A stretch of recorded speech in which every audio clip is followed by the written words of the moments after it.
আসসালামু আলাইকুম। দেখবেন আর হাসবেন। কিরে, কেমন আছিস?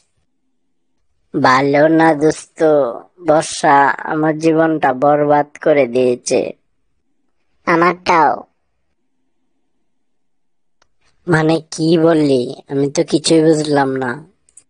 মানে হলো বন্ধু, বর্ষা শুধু তোর সাথে প্রেম করেনি, গোপনে গোপনে আমার সাথেও প্রেম করেছে।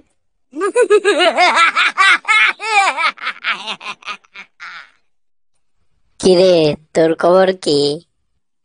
ভাবছি একটা গাড়ি কিনবো, চাকা ঘোরালেই পয়সা।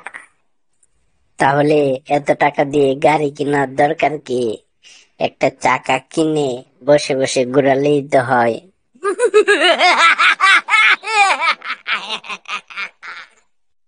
বুঝলি বন্ধু, বিয়ের পরের দিনগুলো ছিল বড় সুখের। কি রকম? অফিস থেকে বাড়ি ফিরতেই আমার ছোট্ট কুকুরটা চেঁচামেচি জুড়ে দিত, আর তার পেছন পেছন হাসি মুখে আসতো আমার স্ত্রী। তার হাতে থাকতো আমার চটি জুতা। আর আজকাল কি হচ্ছে তাহলে? আজকাল বাড়ি ফিরলে চটি জুতা মুখে করে আনে কুকুরটা, আর পেছনে পেছনে চে- চেঁচাতে চেঁচাতে আসে আমার বউ।